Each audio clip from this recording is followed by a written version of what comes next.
ఏం చెప్పినా నమ్ముతాను అనుకున్నాడు. నేనే చూపించా, నేనే ప్రపంచంలో వింత అంటే ఆ వింత కాస్త 3 ఏళ్ళకే కూలిపోయి నిజంగా వింత అనిపించుకున్నది. అందుకని నల్గొండకు వస్తే కేసీఆర్ని ప్రజలు ఉరికిచ్చి మన ఎన్నికల్లో ఎట్లా కొట్టిన ఓట్లతోని ఈసారి కూడా మళ్ళీ ఓట్లతోనే కొడతారు. 2 పార్లమెంట్ ఎలక్షన్ల టీఆర్ఎస్ డిబేట్ వస్తే నా పేరు వెంకరెడ్డి కాదు. 2 పార్లమెంట్ల వాళ్ళిద్దరూ భువనగిరి నల్గొండ మల్లన్న సాగర్ కొండపోతే నిండు ఉంటుంది. కింద భువనగిరి ఆలేరులా మూసి నీళ్ళు, బోరైతే మూసి వాదన, మంచి నీళ్ళు లేవు. అంటే మా తెలంగాణ కాదా భువనగిరి ఆలేరు? ఆడ డిబేట్ రాదు. ఆడ 50,000తో గెలుచుడన్నా 50,000కు 130 ఓట్లు తక్కువ వచ్చినాయి. 5 ఏళ్ల కింద చెప్పిన ఆ మాట నేను. అందుకనే చెప్తున్నా, ఇవాళ జగదీష్ రెడ్డి నిన్న మాట్లాడింది కాబట్టి ఆయన గురించి ఎక్కువ మాట్లాడుతున్నాను.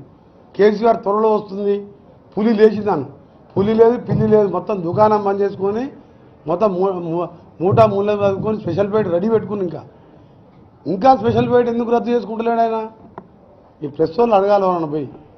ఇంకా స్పెషల్ ఫైట్ ఉంది. ఏది కవిత అప్పుడు లిక్కర్ కేసు అప్పుడు తిరిగింది కదా, బెగంపేట ఎయిర్పోర్ట్లో మన హెలికాప్టర్లో పోయినప్పుడు చూసినా. ఎవరితో ఫ్లైట్ అంటే కవిత సార్లు కేసీఆర్ లీజ్ తీసుకుందామని.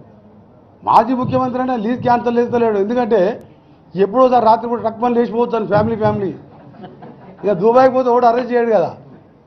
మేడిగడ్డ అన్నారం పోయి, ఇప్పుడు మేడిగడ్డ కేసు బుక్ అవుతుంది, అన్నారం పోయింది. ఎంత అన్యాయం అంటే మన ఒక హెచ్ఎండిఏ డైరెక్టర్ బాలకృష్ణ అని ఆర్డీఓ క్యాడర్, ఇలా దోపిడికి ఎగ్జాంపుల్ చెప్తున్నాను. నెట్ 1000 కోట్లకు దొరికింది ఒక ఆర్డీఓ క్యాడర్. అంటే ఇక ధరణి పెట్టి మున్సిపల్ మినిస్టర్ ఆయనే, వాళ్ళ కొడుకు irrigation minister, revenue minister KCR దగ్గర పెట్టుకున్నాడు. యానిమల్ హస్బెండరీ చేపలు బోర్లేమో తలసాని శ్రీనివాస్ యాదవ్. ఇక మా గుళ్ళు గోపురాలు తిరుగుతాను ఇంద్రకరణ్ రెడ్డి. పనికిరాని పోటీలో 10 మంది మంత్రులను పెట్టుకున్నాడు.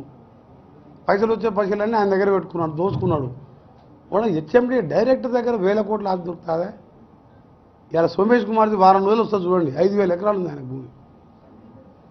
మొత్తం దోసుక తిని కథలు పడి పబ్లిక్ని డైవర్ట్ చేయాలనుస్తున్నావు. వచ్చే అసెంబ్లీలో వాళ్ళ బండారం అంతా బయటపడుతుంది.